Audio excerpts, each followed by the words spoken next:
Okay guys, welcome back. So we're going to touch upon a subject, one of the few subjects we haven't actually done before on the channel. True. So we went down the line of looking at clubs from a accuracy standpoint. Correct. From an optimization standpoint, but we've never really looked at how long we can make a drive or how far we can make it go. If that's your motivation, if that's your intention to make the ball go a little bit further, what are the ways in which you would do that? So we've talked a little bit about optimization of launch and spin and that type of thing. We've never tested length of driver. No. And it was something Getting club head speed, right? That's the right. difference. By increasing that one variable, we've increased every other variable, increasing launch, lowered spin, tried to get more ball speed. But we got a question from Josh, one of our Patreon members, who was asked us, how often do we ever go longer? On a driver, On a over driver. length, right? Over 45. He had a TaylorMade M1, was playing 45.75, and he was curious as to what that would obviously bring him versus a regular length, which in here is 45 inches. That's what we consider standard. So we thought as we always do, go to the extreme and build something that would be significantly longer. Well, because I don't think a 3/4 of an inch distance-wise, I really doubt you'd see much. But I think you've seen accuracy-wise, it can definitely make a difference. Yep. But this is a full 2 inches longer that we're going to test. We're going to test one at 45 and one at 47. Exactly. Which, again, if there's going to be a difference, surely we will see it with that much of a disparity, right? Exactly. So we've chosen, so obviously we've introduced you guys to a new line we have in the store. Really cool stuff. The VA shafts. So this is the Drago shaft, which is the stiffest profile available right now. There's some other kind of prototypes in the works that we've just kind of had a little glimpse of, but this currently is the stiffest. And when we looked at the spec sheet, and we obviously try and learn as much as we can to compare it to what we're testing against, or maybe what you use right now, Matty. Yes. Yep. This one is particularly stiff. Really, I mean, 285 CPM in the butt section is 10 CPM stiffer than what yours plays currently, so it really is quite stiff. That's cool to see another option in that category. Definitely, definitely. So we thought this would be a really good one as a sort of, again, if you're looking to hit it far, you're probably going to try and lower the spin. You're going to try and go with a stiffer shaft. You've done those things potentially at this point. Yeah. So we've got you on not the easiest hole in the world to test. But one of the greatest holes, the 18th at Pebble Beach. Yep. So we've got to kind of hit it over the corner, certainly, and kind of keep it left of the tree. That's always the challenge. Yeah, the tree in the fairway, right? Yeah. So we'll be analyzing mostly the club head speed. We want to see if this is going to add 2-3 miles an hour or whatever that amount is, and that way people can say, okay, percentage-wise, maybe I can pick up 5% club head speed. Yeah, well, that's it. I mean, if you swing your 5 iron and 2 inch difference between your 5 iron is your 9 iron, you're going to swing those two significantly in club head speed differently. So we'll see if that leads to a big change with the driver. Right. Okay. So we're going to start with the 45 inch. Get some baseline numbers. Okay. So I think another reason that it's good to do this on an actual hole, and the reason we are doing it on an actual hole, is there's obviously going to be some consequences to playing 2 extra inches on your driver in terms of accuracy, dispersion, contact, stuff like that.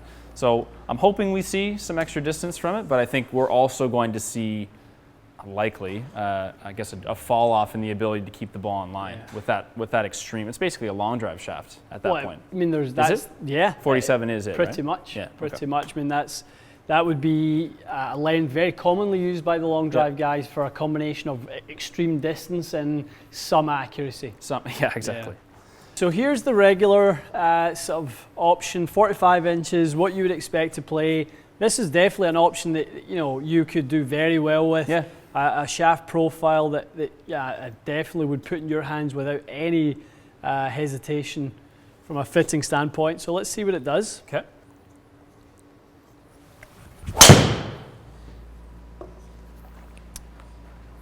That's a good one. Pretty commercial. Lots of people taking that line. Missed the tree. Don't hit that tree. Oh.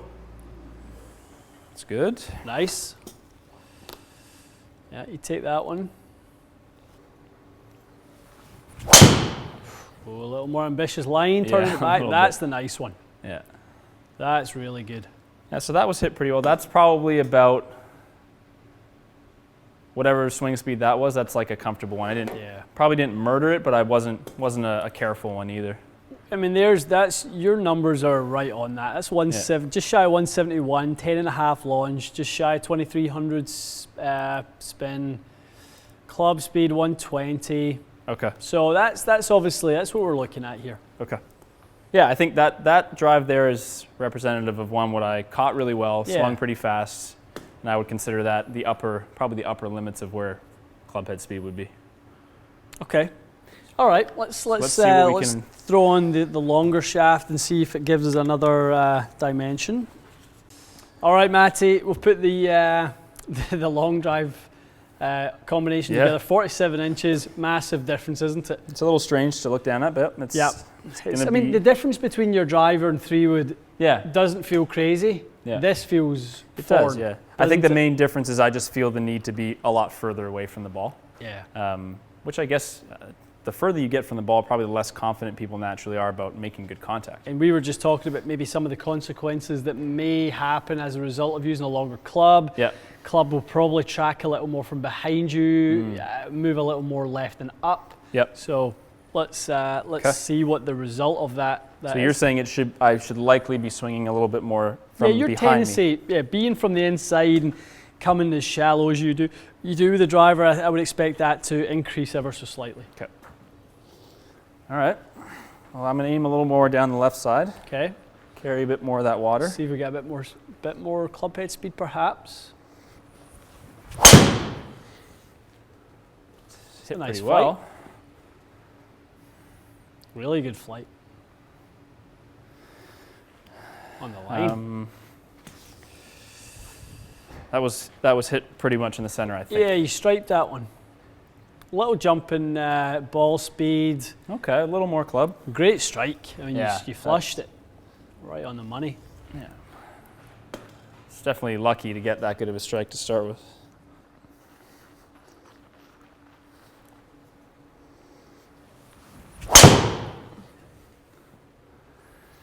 That's hit pretty well too. It's really I good. got a little aggressive. Go! It needs to go. Go! Bounce right. Oh dear. Pacific's got it. Oh dear. Now that was a pretty good swing though, despite a bit of a silly aim line. Mm-hmm. Curious to see after if that was any quicker on the club head. It speed. was. It was. Club was at 122 and a half. Okay. It's pretty quick. Yeah.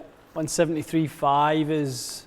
That's fast. Yeah. It's pretty sharp. I have to say, I don't know how much extra weight is introduced just by the shaft being longer. Mm-hmm. It feels like some effort to swing this thing. Yeah. That's my initial feeling. It just feels like some work compared to the standard length one. For sure.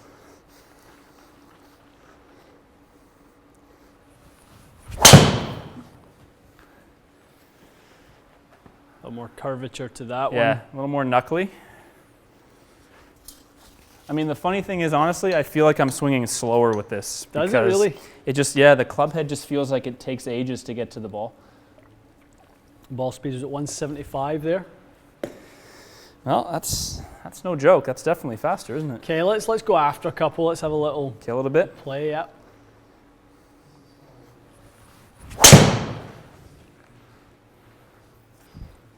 You catch it a little low in the head. Yep.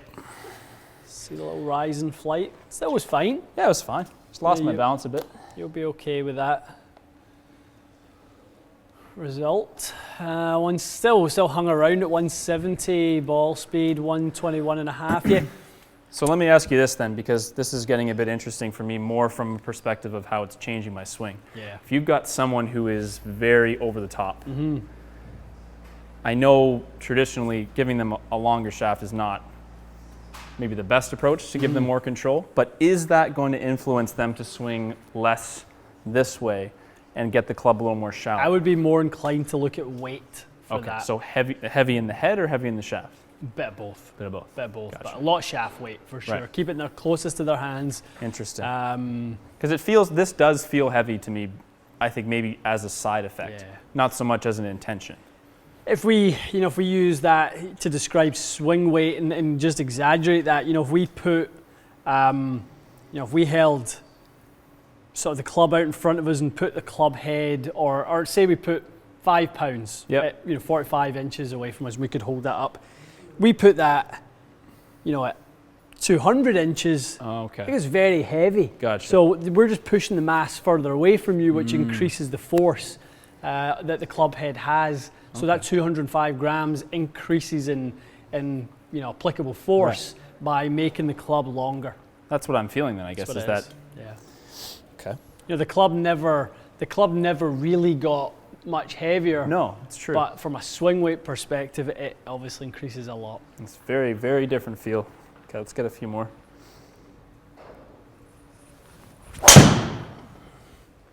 Again, that's hit well. I just chose a line that was, I mean, to be fair, the strike pattern on this so far has been all over the place. I've hit one high, one low, one toe, and one, that was kind of heelish, I think. So that might be kind of what you expected to see, where getting a pattern of shots is going to be more difficult, because I've missed the ball left like once a month at this point. Like I never hit that shot. Yeah. I miss plenty right, to be honest with you, but I don't really miss any shots left. So I guess that's maybe where the inconsistency gets introduced. Yeah.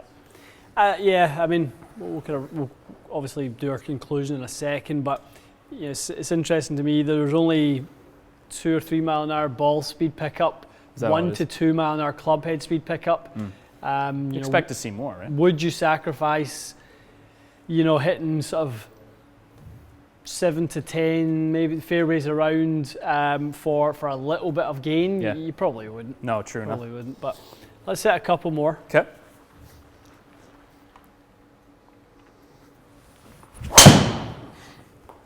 That's probably hit It's really good. the best of the long drive setup swings.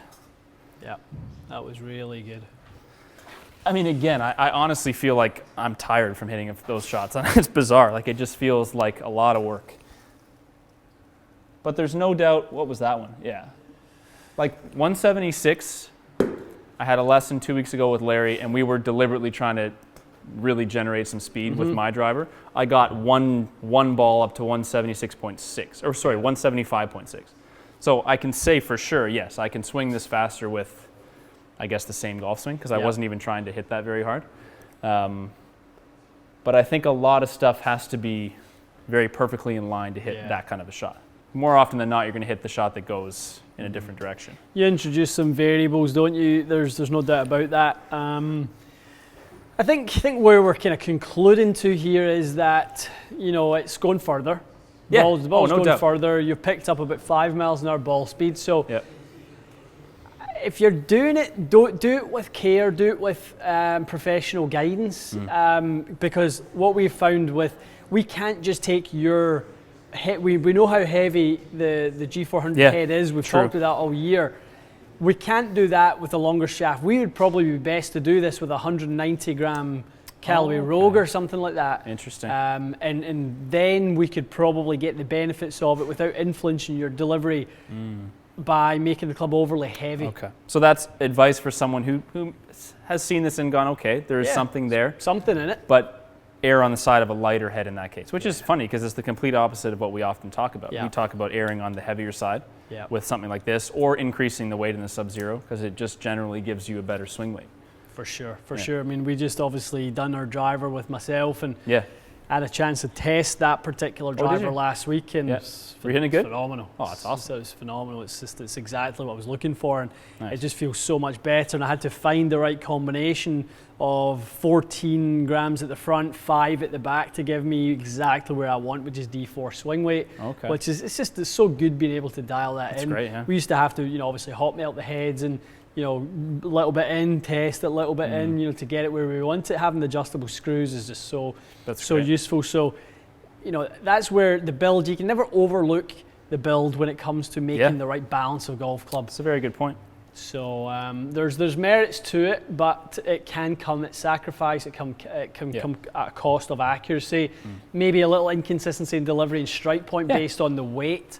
those types of things. But you know, there was some gains there. So I think it's worth trying at least. I think it's just don't try it unsupervised, so to speak. Like, don't just go to your club builder and say, give me a 47-inch build. At least talk with them about the components, go to a fitter, see what you can maybe analyze. Yeah, and show enough self-awareness to know whether you've got a consistent enough swing to even try to deliver it. Yeah. You know, if you struggle with the driver and it's a problem club, you probably don't want to go down the line of trying to make it longer to hit it further. That wouldn't be recommended. But if you're fairly consistent, you maybe find that you're losing a few yards, you know, as your swing speed maybe diminishes. I've seen that. Senior golfers who are very good, still playing off a nice kind of low handicap. I've went longer with those types of players. One of our viewers, Pete Rubelman, we done that with him, and we went a little bit longer with Pete in his clubs, and it's done the same thing. We had to lower the head weight to go because he likes a light swing weight. Interesting. That type of thing. So you've got to do it, but be careful with how you do it. Gotcha. Yeah, I think it was an interesting test just to see what's possible. Definitely. Probably not something I would do, but can't say that would apply to everyone. I think give it a shot and explore it, as well as maybe different lengths, shorter and standard and longer. For sure. See what works for you. Yeah, I mean, like we said, 5 miles an hour ball speed's not nothing. It's not nothing, yeah. You know, you picked up a decent amount of yardage there on the really good ones. There was just maybe a few misses that would put us on a hole like this. If this was, you know, you're in the ocean, for example. We're testing it on a hole. There's a premium on your driving accuracy. So that's what we're looking at. So awesome, interesting. Yeah. Okay, guys, hope this has been helpful. We've been wanting to do this one for a little while. Josh's question really prompted us to you know, get ourselves together and get it done. Probably played out fairly close to what we thought it would. A little bit of an increase, but at a trade-off that might not make it worth it. It's probably exactly what we thought would happen. So who knows? Take the information and kind of, as I say, show enough self-awareness to see whether you think this is describing you, or whether you're not probably a consistent enough driver to benefit from these types of changes. And I think you'll figure out for yourself whether it's worth trying or not. Thanks a lot for joining us. We'll see you again soon.